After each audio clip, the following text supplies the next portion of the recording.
Gateway Geeks. Changing the world, one post at a time. All right.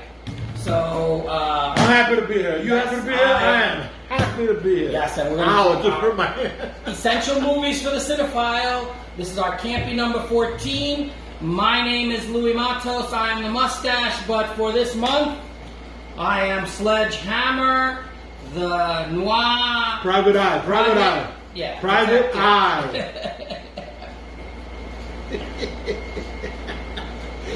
And you are? I am French Inspector Jean-Claude Perdue Of the Sûreté. I was waiting for that. Of the Sûreté. All right. Yes, this is our August Murders, C.A.M.P.Y number 14, our class of noir. That's right. And we're Mustache and the Beard have a classic video library. Right. And we're going to be doing our essential movies for the Cinephile. And this is our Murder Mystery Month. Yeah. So they're murder mysteries. August Murders. August Murders. So we are enervated, enthused, and enthralled. And all those N-words. Classic Archived Motion Picture Yearbook is what C.A.M.P.Y stands for. All right, as usual, we always start with our criteria for how we judge these. Right. Part one, we like to try and be as unambiguous as possible. And so both the Mustache and the Beard must agree on every one of these movies. That's right. And we have. And we do. All right, so, and part two is that it must be a classic as we define classic. Right. So tell them a little bit about how we define a classic. First, the first is longevity. Uh-huh. We don't believe in that instant classic or a new classic or anything. It's got to have stood the test of time. Correct. It's got to be multi-generation. So for us, it's got to be 50 years or more. Yes.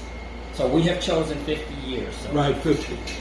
All right, so anything 1971 or earlier are eligible to be. And believe me, there are movies 72, 73 that we're dying to put in here, but we're sticking by our guns, and we're going to wait. So we got movies waiting in Next the year, wings. Blackula. Absolutely. No lie. We didn't do it this year because it's 1972. Next year, we're definitely putting that movie in. All right. And a special shout out to William Marshall for playing that part. All right. So, and also as part of our classic definition, every movie must be exceptional. Yes, in some way. Doesn't necessarily mean that it has to have been a hit, right? Or that it's big budget, or it's just somewhere, somehow, it had something. It had magic. In fact, our last movie that we'll be talking about today is a very low budget movie. Right. And made by an independent company. All right, and so the last part is the paradigm shift. Right. It has to have changed the industry in some way, or been part of a movement that changed the industry in some way. It could be sequels. It could be TV shows. It could be creating a subgenre or a new technology. In some way, movie making was changed by them. And we'll tell you why and how. Right. All right. And genre classification is always part of our posts. We have a pet peeve about that. Yes, we argue this always because people classify stuff and they classify it wrong. Because they want to have the broad audience. We want a focused audience. No, we want an educated audience. That's what we want. As always, today's offerings will be listed in chronological order. In a C.A.M.P.Y video, these are always recommendations. Right. Today is our 14th class. Yay! Our class of noir. August Murders, C.A.M.P.Y number 14, essential movies for the Cinephile. And these are all recommendations, but we will give a rating to punctuate our induction into our classic video library. All right. Before we talk about these movies, though, I think there are two things that we need to talk about. Right. First, all of the first two movies are pre-code. Right. Pre-code is late 1920s, early 30s. As sound was added to movies, more movies were made, and in order to compete, they became racy, sexual, with innuendo and sexual relationships between white and black, profanity, illegal drug use, promiscuity, prostitution, infidelity, all that good stuff. All that fun stuff. All that fun stuff. And bad guys profited from their deeds and sometimes got away with it. So Catholics and a Presbyterian elder created the Hays Code, a way to enforce it. Damn Presbyterian. Yeah, we're Presbyterian. And in 1934, they actually started developing a way to police and codify all of these rules that they needed to make for movies. Because they were going too crazy with the sex and stuff. Well, I'll give you an example. The second Tarzan movie, Tarzan and his mate. They're up in the tree. She's wearing a dress. Tarzan decides it's time to swim. So he tosses her in the water and rips the dress clean off her. The rest of the scene of them in the water, and it's an underwater camera, you see them underwater, she is completely naked. Completely naked. Where can we get this movie? Well, now they have restored versions, but after the code, they cut that out, and especially when it went on TV, they cut all that out. Now there are restored versions that you can find, but it just goes to show you the difference. And now the code doesn't mean anything again. So. Yeah. All right, and so noir is a filmmaking style. It's not a genre. All right. Right. It's a style of filmmaking. The material is heavy, dark, presented in a style where darks and white colors are presented in stark contrast. So there's a lot of shadows and stuff like that. It contains a specific mood, conveyed stylistically with narrative voice, sometimes voiceovers, and style is specifically distinct. It's that whole, she walked into my office, that kind of thing. All right, so that's basic. I just wanted to define that because you're going to hear those terms, and we want to go with a specific way of thinking. Right. Number 44, The Kennel Murder Case, 1933. Yay! You suggested Philo this movie Vance, since yes. from last year. All right. One of my favorite mysteries. An American pre-code murder mystery noir film adapted from the novel by S.S. Van Dyne, directed by Michael Curtiz, is how it's pronounced. I found out. It's Curtiz. All right? Because he's Hungarian, even though it's spelled Curtiz. Yeah. For Warner Brothers. Starring William Powell as Philo Vance, Mary Astor, Robert Barat as Archer Cole, Robert McQuaid as the DA, and Eugene Pallette as Sergeant Heath. We love him. Yes. He passed away as a consequence of throat cancer, and you could actually hear him when he's like, the coroner is Dr. Duramos. Oh my Etienne God. Girardot, another fine performance. This is the fourth William Powell as Philo Vance movie, but it is considered the best because the others were done by Paramount, and this one was done by Warner Brothers. It is William Powell's last Philo Vance. It's not the last Philo Vance movie, but it's simply the last that William Powell did. All right, Philo Vance is accompanied by his prize-losing Scottish Terrier, Asta, investigates the locked room murder of a prominent and much-hated collector whose broken Chinese vase provides an important clue. That is the story.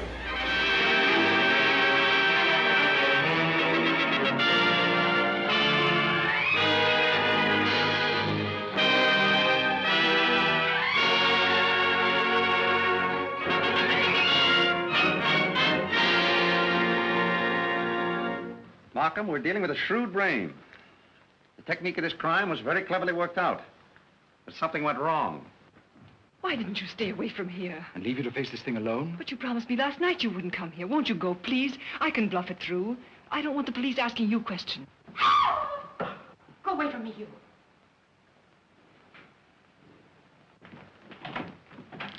Oh! Well, Mr. Vance, where are we now?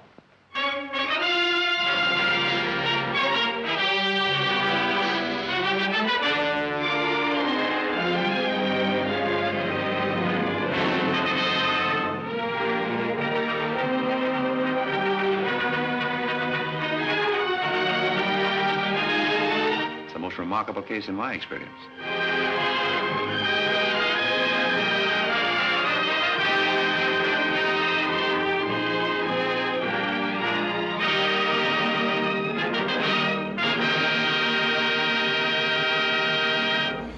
Longevity, it is 2021. Takeaway 1933, it is 88 years. So, of course, Right. it fits with It our fits. Classic definition. The genre classification is mystery. Right. Exceptional. All right. Do you want to go with exceptional first? Yes. Go ahead. Okay. I love this movie. Okay.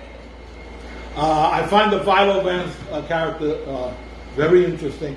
I've seen some of the other movies, like the Benson Murder Case and the Green Murder Case. I've seen them. I think this one's better. It has two things going for it in terms of a murder mystery. Most murder mysteries are, of course, whodunit. In this case, it's also a locked room murder mystery. So it's not only a question of who done it, but how they did it, because it's a locked room. And I love what I think is exceptional about this movie is I love the way they take great pains to bring you as the viewer along with them, to never lose you. A lot of times in mysteries, people get lost. They're like, what? Wait, how'd that happen? Wait, I'm lost. Not in this one. They somehow they manage to bring you along without boring, without making it boring, without losing any excitement. They manage to bring you step by step to not only who did it, but how they did it as well. And that's what makes it, for me, one of my favorite mysteries. You talk about did you find it exceptional? I did.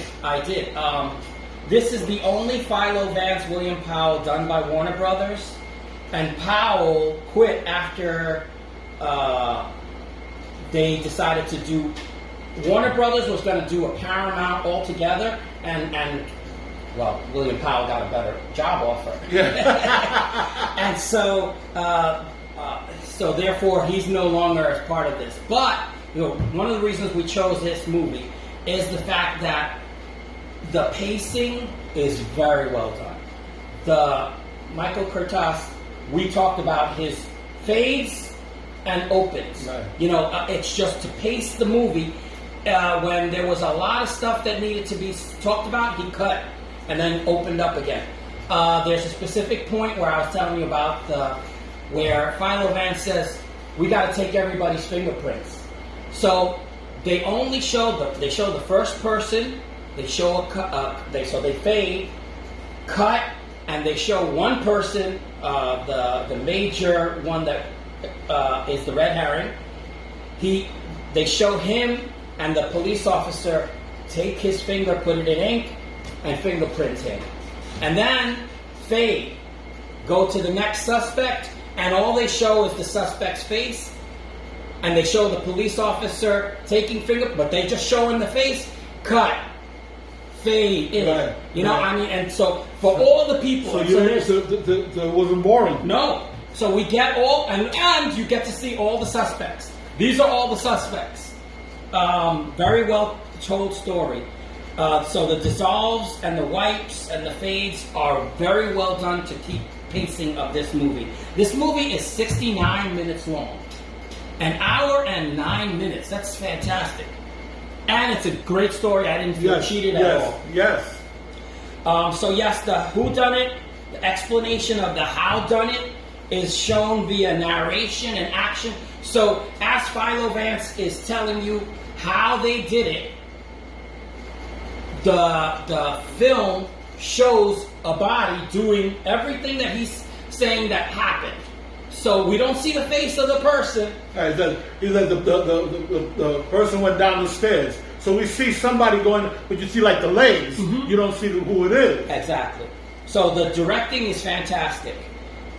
This movie is dark, but leavened with some humor with the medical examiner. The medical examiner is hilarious. He's complaining that he's got to come back for another dead body. They keep interrupting his meals. Very well done. Again, with the quick cut, he's about to eat his food. Bring. Yeah. Again. Hangs up. And they show him coming fade back in the house. It's like, oh, what, you interrupted me again. So we get an idea of a very funny medical examiner.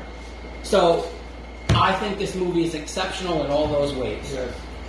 All right, Paradigm Shift. Paradigm Shift.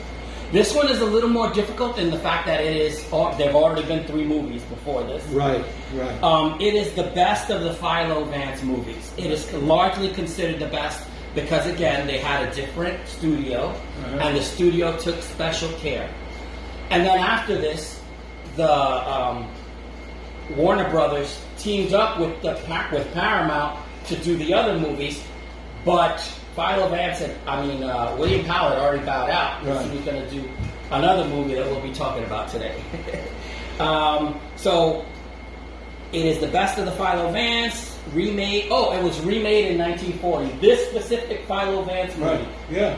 And there's a slew more of Philo Vance movies after this one. And Philo Vance himself was in his time an extremely popular detective. Up there with Ellery Queen. Again, now people nowadays probably don't recognize the name Ellery Queen.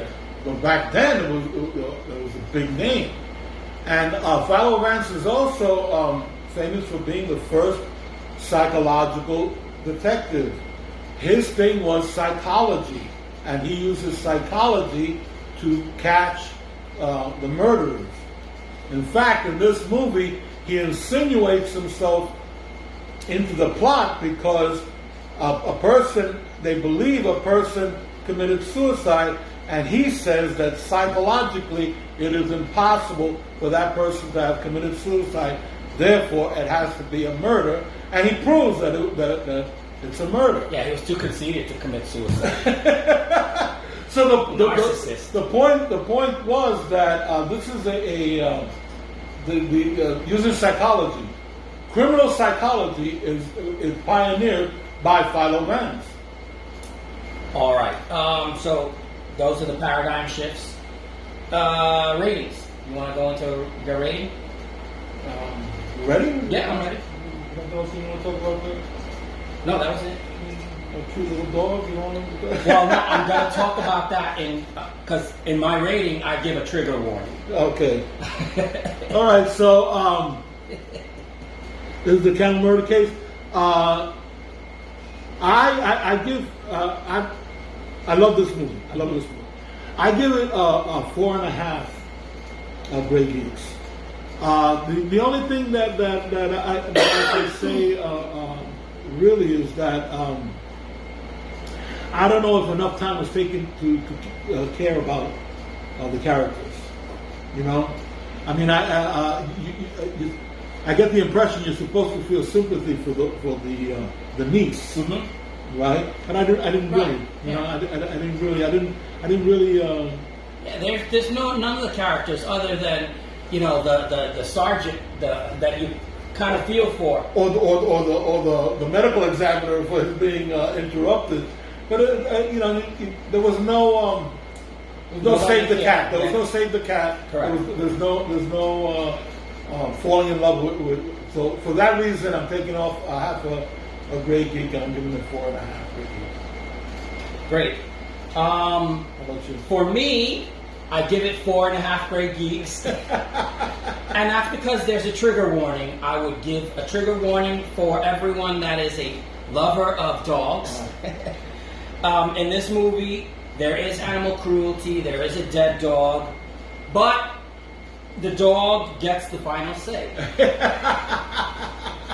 Yes. So, yeah, that's true. That's true. So therefore, I mean, you could be triggered, but I'm warning you that yes, there is some animal cruelty and there is some fighting. Not that dog. the movie makers Right. were cruel to an animal. There is a character in the movie who is cruel to animals. But yeah, again, the dog gets the final say. So that's how I would characterize that. I love the way you phrase it. Right, because we don't want to do spoilers. So Right.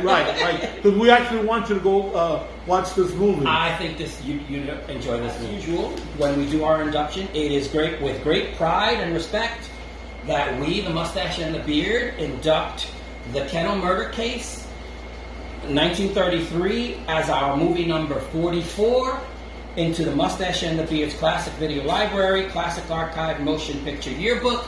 Take a bow. We move to our movie number 45, The Thin Man, 1934. Yay! It is an American, The Thin Man 1934 is an American pre-code comedy murder mystery, noir, directed by W.S. Van Dyke, based on the Dashiell Hammett novel with the same title, starring William Powell and Myrna Loy as Nick and Nora Charles. Yay! Yeah, a leisure class couple who enjoy copious drinking and flirtatious banter.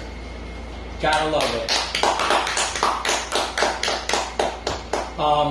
There's a part of this movie where I'm not gonna tell you where it is, but they're on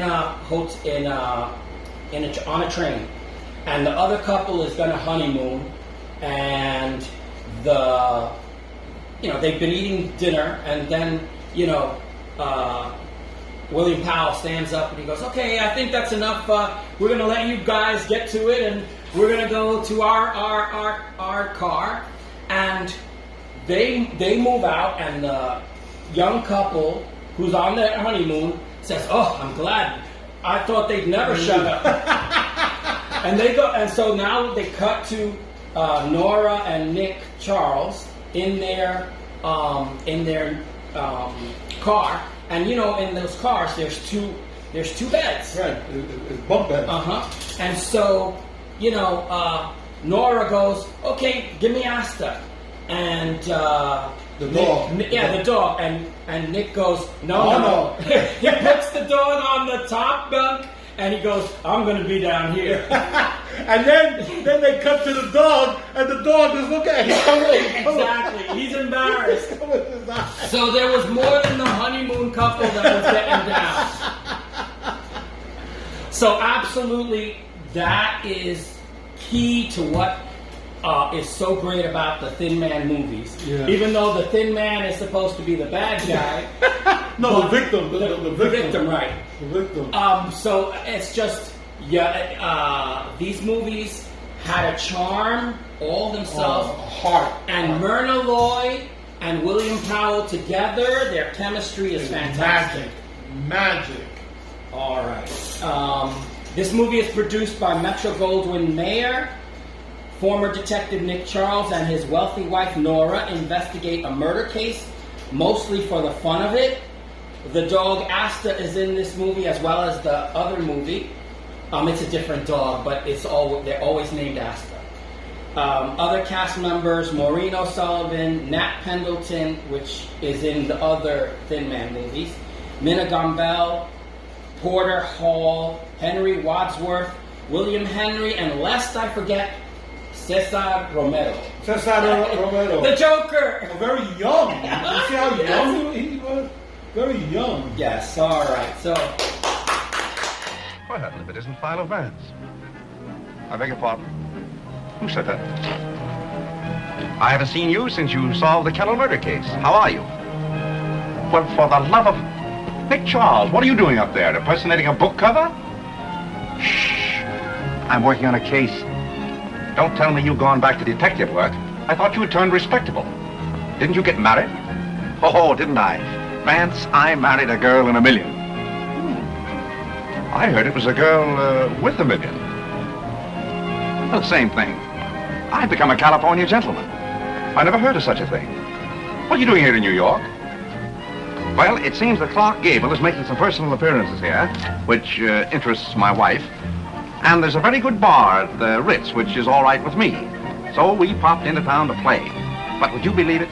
Before you could say Metro Goldwyn Mayer, I stepped right into the middle of a baffling murder mystery, and they put me to work. Well, you poor fellow, you have my deepest sympathy. I can use it. Believe me, Vance, this case is a toughie. It all revolves about a tall, thin man. I was standing at the bar of the Ritz one day, reaching for an olive, when a very pretty girl suddenly popped up in front of me and said, Hello there. Hello. Another glass. How are you? You know, we do know each other. Certainly, we've known each other for years. Aren't you Nick Charles? Huh? You don't remember me?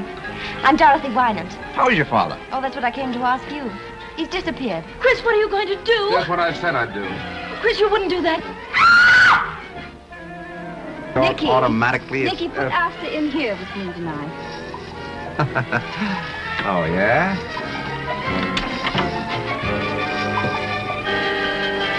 That knife's missing. I'll look for it in your back. It's about Julia Wolf. Did you kill her? Gilbert! Well, why not? You had a perfectly good motive. How'd you like to have a couple of little murderers for your children? And maybe I haven't been on a merry-go-round since that day. Are you, anywhere near a solution? Between you and me, I think so. I got all the suspects together at a dinner party. And then I pulled a fast one. I told them, and the murderer is right here in this room tonight. He's sitting here at this table.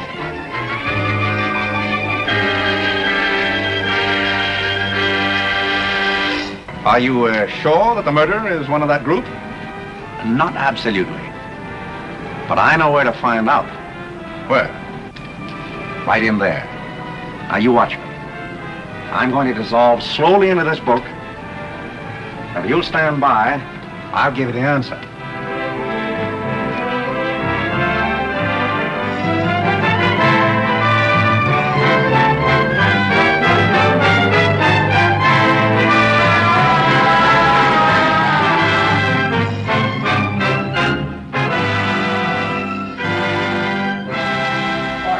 Start with longevity. 2021, takeaway 1934. It's only 1 year after the other movie, and it's actually 7 months after. 7 months after. 87 years, so it's more than 50, so it is eligible to be a classic. Genre classification is mystery, again. No bones about it. This is a mystery, even though it is funny. Yeah, it's a mystery comedy. Exceptionalism. You did the other one, I'll do this one first. The charismatic relationship, and this is like you suggested this, and you said, I think you're going to love this movie, and I absolutely did. You were completely dead on about it. The charismatic relationship between William Powell and Myrna Loy was natural and clearly affectionate.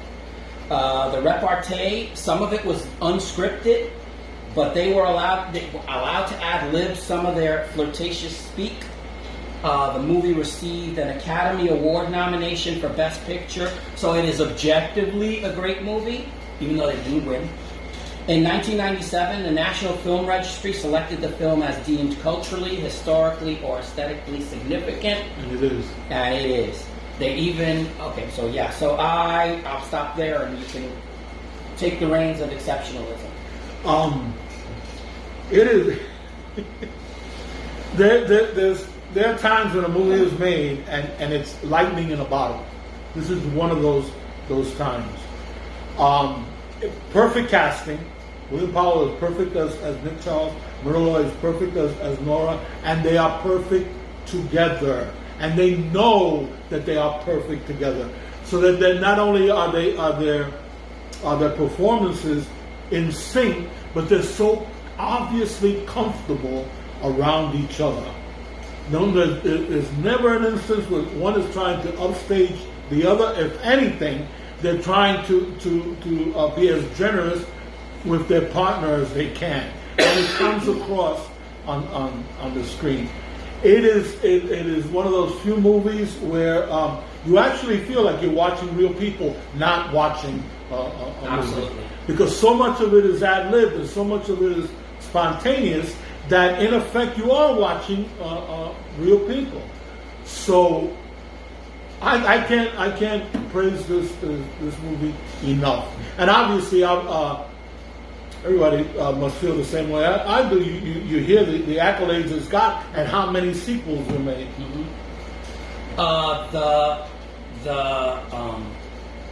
There's this part throughout most of the movie. Nora is pushing Nick to do the investigation. Right. You should go do the investigation. Investigate this. Investigate. And so he is about to leave, and she says, "Just don't get killed." And he goes, "That shouldn't be a problem for you. If I die, you'll find someone right away." And she's just about to say, "Oh, that's so sweet," when he says, "With all the money you have, you should find somebody really fast." She's thinking that he means she's so beautiful. But she gets even when that time when she says that he's not a detective and he'll look up. Right, like offended. You've been forcing me to detect the whole movie. I shouldn't have done that because you're not a detective. He looks at her shocked. Now we go to Paradigm Shift. Right. You want to say? Yeah. So many sequels. A TV show. There was a Nick and Nora Charles TV show starring Peter Lawford. And basically, the entire... They're the first of these sleuthing couples. The man and wife. Macmillan and wife ripped off Nick and Nora Charles. Lovely. Heart to heart. Heart to heart.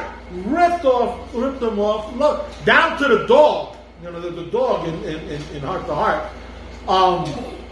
There's a movie, Mr. and Mrs. North. They started. Nick and Nora Charles started a subgenre within the murder mystery. They're being so that's a paradigm shift right there. Film historian Andrew Saris claimed that Nick and Nora are the first on-screen couple for whom matrimony did not signal the end of sex, romance, and adventure. Yeah, I remember the that. film has 5 sequels. Roger Ebert and William said that William Powell is to dialogue what Fred Astaire is to dance. Wow. This movie is 32nd on the American Film Institute's 100 Years, 100 Laughs. There's another thing I'd like to share where Nora says, they say you got shot in the tabloids. And Nick says, they didn't get anywhere near my tabloids. So yes, the dialogue is hilarious. It's flirtatious. It is dead on point. It is fantastic. I'm going to go right into my ratings. Go ahead. This movie is 5 Gray Geeks. It is fantastic. I'm glad you told me about it. Even better, watching it. You're going to watch the sequels, I'm going to watch it again. You're going to watch the sequels, aren't you?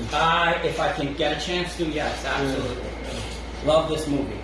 What say you? I'm in complete agreement with you. I give it 5 Gray Geeks. I can't think of any way of improving on this movie. And the movie is, in fact, an improvement on the book. I'm sorry, Dashiell Hammett. The movie is, in terms of what happens, is very, very close to the book. But that banter, that repartee between Nick and Nora, it's not in the book. I'm sorry. It is, the relationship is, right? The emotion is, right? But I mean, the quips, it's not in there, and that's actually a major part of the fun of the movie. So I think the movie, and this is a big admission for me because you know how I usually feel that the book is always better than the movie. Absolutely. In this instance, I think that the movie is actually better than the book. Having read the book, I think the movie is actually better. Yeah, William Powell and Myrna Loy are absolutely fantastic. Perfect casting. Perfect casting. And the dog. And yeah, a cute dog, absolutely. Absolutely. Yeah, so definitely.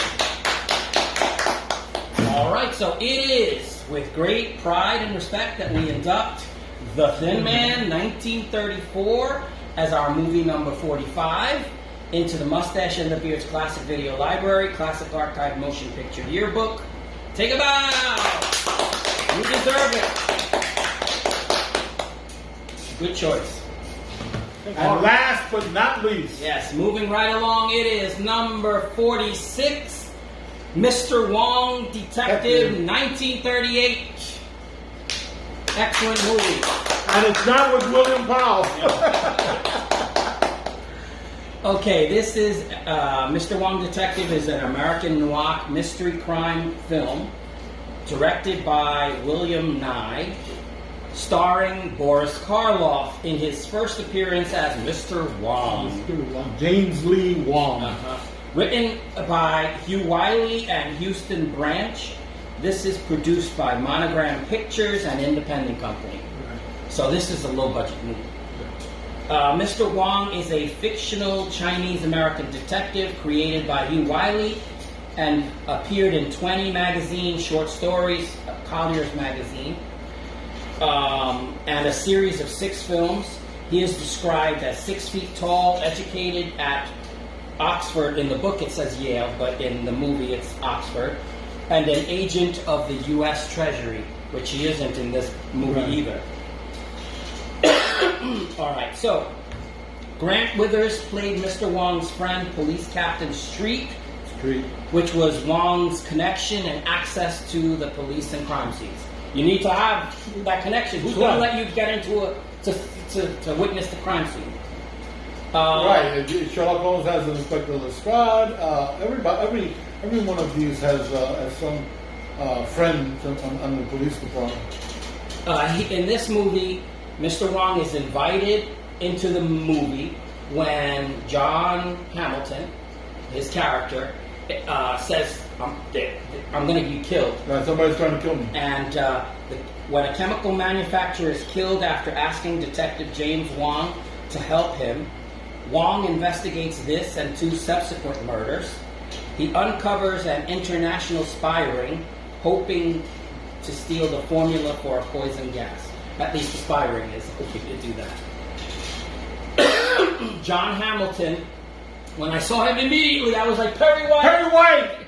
From the Superman TV show. Yeah, so, and he's got a short part. He's got 5 minutes. Right, so, good movie. That leaves 2 of them. 2? Only Meisel. And Mr. Wong. Wong? Yes. Where do you think I left the place? He suspects us. He was here and searched the apartment. Here? How do you know? I saw him. And you let him get away? And she's at your sister's.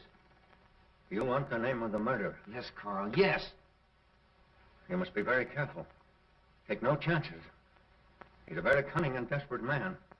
He'll stop at nothing. Who is it? We'll take every precaution, but who's the man? It means my life if you fail. We'll not fail. We'll get him before he can strike again. The man who murdered Simon Dayton and Christian Wilk is...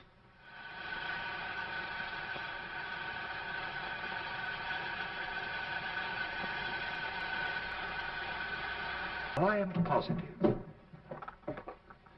that this globe is identical with the globes that were used in the murder. Surely you remember the Argentine ball at the embassy in London? Oh, of course, how stupid of me. But there were so many other celebrities there. Mr. Wong, Baron von Kranz. How do you do? How do you do? It's still Mr. Wong? As yet, I have no occasion.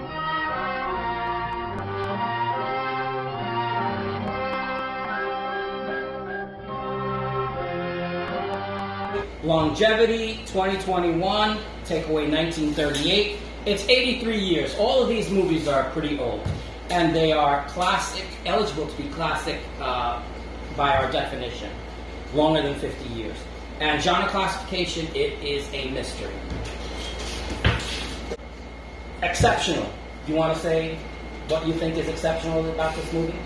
Well, there's a couple of things that this movie has that I really like. For one thing, Boris Karloff. I mean, an absolutely incredible actor. Never appreciated in his time. I don't think he was ever truly appreciated in his time. Here playing an Asian character. I like. I was telling you a book before that there are certain tropes in mystery movies. One of them is that we're used to conventionally the investigator can't be the murderer, the cop can't be the murderer, the sidekick, the Dr. Watson type, can't be the murderer, the love interest usually can't be the murderer, the red herring can't be the murderer. This is usually we have these tropes. Now, masters of this field, the Conan Doyles and the Agatha Christie's and the Dorothy Sayers and all, they find a way of turning these tropes and spinning them on their heads, so that I have seen or read stories where the cop turns out to be the killer, or the sidekick turns out to be the killer. I've even Major Detective, right, and Poirot, the killer. Yeah. I was just going to say that. I actually read a story where the hero, the investigator, it turns out to be the murderer. I'm not going to say what it is here. I don't want to give spoilers on the way. But this movie manages to do that. Take one of those tropes and spin it on its head, and so that the person that you enter into this mystery saying, "Oh, it can't be that person," winds up being the killer. I think that's exceptional. And okay, yeah, I'm going to say what I have to say for Paradise. Okay, well, Boris Karloff made 5 of these. As an Asian American, I mean, he's not an Asian American, but with the constant use of makeup, the way the makeup master that he was, he pulls it off, and it's not offensive. I don't, Yeah, I was going to say that for Paradise. Well, so it should not be offensive. What's interesting, his acting ability comes through. He's an honorable man. He's a person that you trust. He's intelligent. And the detective that is his go-to in the. I mean, he's the cartoon. Yeah, he's the cartoon. He, on the other hand, he's the stereotype. Yeah. All right. Also, on the murder weapon. Oh, yes. The murder weapon here in this movie is not typical of anything that you've ever seen. It is not only the weapon, but how it's delivered, how it's triggered. Yes, absolutely. Totally unique. Yes. Totally so unique. in that respect, this movie is exceptional because it is different than every other murder weapon. I've never seen this murder weapon, and it was. The explaining of the murder weapon is just as interesting as everything else. Paradise. You want to talk? Go ahead, let's talk. Okay, I want to explain something. A lot of times, most of the time, Mr. Wong, Charlie Chan, and Mr. Moto are derided for being stereotypical. And they say that it's racist. Played by white characters. They're white. They're white actors playing Asian characters. Okay, and that the Asian characters that they portray are stereotypes. Okay, I want to just point something out because we're talking about Mr. Wong, but this also applies to Charlie Chan and Mr. Moto. These characters were created not in an attempt to be racist or stereotypical. They were created, in fact, to fight racism and stereotype. Because prior to these characters' introduction, the popular conception of Asians in movies were Fu Manchu, the Yellow Peril, the degenerate Asian inscrutable evil, bucktooth and with a curved dagger and all of that. And so characters like Mr. Wong and Charlie Chan and Mr. Moto were created to combat that perception. So specifically in the case of Mr. Wong, he's not a stereotype.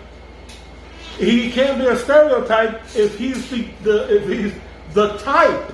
If he's creating a type, if you're creating a type with this character, it can't be a stereotype. For example, you create James Bond, so James Bond is debonair, handsome, womanizer, wears nice clothes, knows all the best wines, and that's the type. Then if 100 movies come with 100 characters that are like that, that's the stereotype. But you can't, the original character can't be a stereotype. He's creating the type. Yeah. He's not the stereo in stereotype, he's the type. He's the paradigm. He's the paradigm. So that's what you have over here. And in no way is Mr. Wong racist in the sense that he's intelligent. He's the smartest guy. He's the smartest guy in the room. All right. He's the most cultured. He's the nicest guy. I don't see nothing to make fun of him. Right. Nothing. Okay. It's a Caucasian actor playing an Asian. All right. I will grant you that. But at the time that this movie was made, no Asian would have been allowed to play that part. Okay? Key Luke, exactly. Right. Now, here Boris Karloff is playing an Asian detective, right? And so that we say, okay, that's wrong, that's racist. He made 5 movies. Right. 5 movies with Boris Karloff as Mr. Wong. Right. What happens? He says, I don't want to do this anymore. So they get an Asian American actor to do the role.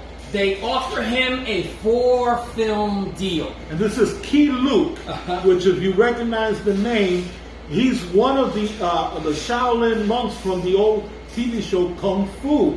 He's a very famous, very well-known actor later on, right? Sorry. He was signed for 4 movies. He did 1 movie, and it flopped. In this, an Asian actor playing Mr. Wong, and he didn't play the role as well as Boris Karloff. Or he wasn't accepted as Boris Karloff. So the movie flopped. The studio said, that's it, we're done with making these movies because this actor can't play the role. So on the one hand, yes, it is the fact that not only with Mr. Wong, but Charlie Chan and Mr. Moto, these characters were played by white guys playing Asians. Right? Granted. But obviously, if you had tried putting Asian in to play the role, it wouldn't have succeeded. So the indictment shouldn't be on these movies. The indictment should be on society at that time. Right. At that time, they just wouldn't accept it. They wouldn't accept it. All right. So that's the paradigm shift. My rating, to move on to the rating, I give this movie 4 Great Geeks because despite, it's the fact that it's played by a white actor does bother me, but I can't judge it too harshly because that was the society. I just told you that they didn't accept the Asian guy. Yes. Yes. So it's amazing to me. So it bothers me a little bit because yes, I'm from this, this century, and I'm from this group of people.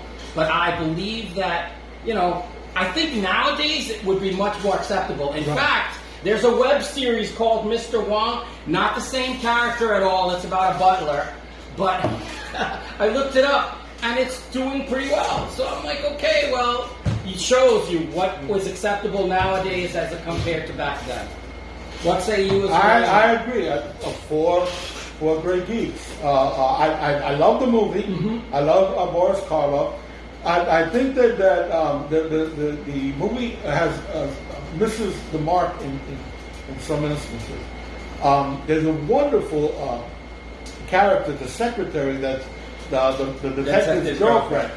I would love to have seen her become Dr. Wong's Dr. Watson, right? I would love to. There were parts of this movie where I was saying to myself, he needs a Watson because he should be talking to somebody right now to letting us know what it is that he's doing, and he's got nobody to talk to, so therefore I'm not sure what it is that he's doing. And I was saying to myself, he needs a Watson, and she would have been perfect considering that she was the cop's girlfriend, who doesn't have any faith in his detective skills, but she's crazy about Mr. Wong. So I think that would have worked. I think that in that respect, the movie makers missed the mark. Also, they didn't really make me hate the bad guys. I didn't. The opposite of save the cat. You need to do something to hate the villain, so that when the villain gets it at the end, you're like, yes. They didn't really do that, so I think they missed the mark there also, but not by that much. Not for me to dislike the movie. The scene where you're talking about that would have been great to have the Watson character was when he gathers all the bad guys together, and he drops the murder weapon. Right. and he says, "Don't move, don't move." The gas has been released, and you're all going to die. But if you move, you'll die faster. And we're all like, "What?" So we're like, "Okay, how are you going to survive? Do you have some antidote or something?" And so in that instance, it would have been great to have known, the Watson characters, saying he's going to do this, and this is what's supposed to happen, or right before, Mr. Wong is all by himself with all these bad guys there. This is how he's going to trick them, and it's just we missed it. There's a scene before he goes to the lab. Right, when he goes to the lab and he talks to the guy, that's how we found out that they were in Oxford together. He's home and he's examining something, and he's there, and all we're watching is him. It would have been nice for there somebody there to be saying, "What are you doing?" Right. Because we're, as the audience, we're sitting there going, "What is he doing? What is he doing?" And there's no answer. This is Dr. Watson's purpose to be our voice. To say, "What are you doing?" And you're right. His girlfriend would have been perfect. She totally respected Mr. Wong and totally didn't respect her boyfriend. She should have become his secretary. So she could have walked in and said, "What are you doing?" And then when he gets up, "Where are you going?"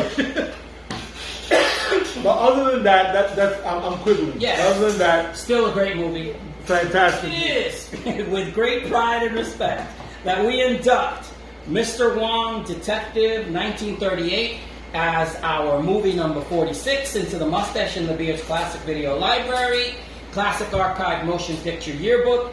Take a bow.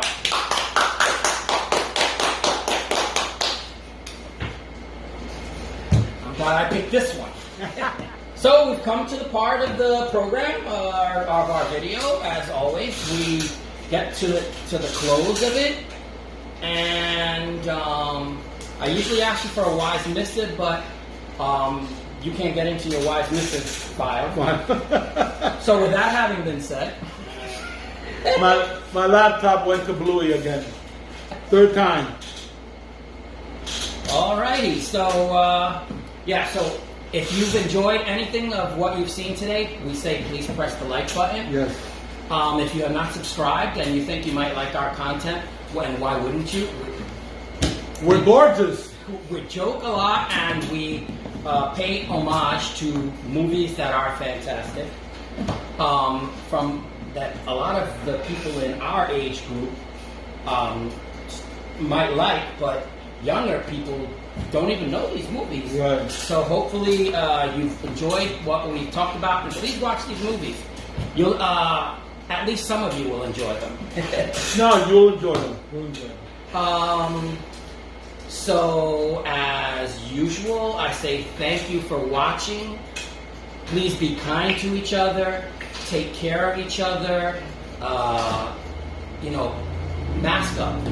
And if Yes, it's not over yet. And if you could at least, if you could find a way in your heart to figure out to take the vaccine, do so. We'd like to keep you all safe because we love you. All right, so I say take it easy. Hasta la vista. Oh, my name is Louis Matos. I am the Mustache. I'm Junior Figueroa. I be the beard. And I'm Sludge Hammer here in this month. Inspector Jean-Claude Perdue of the Sûreté. So take it easy. See you later. Peace.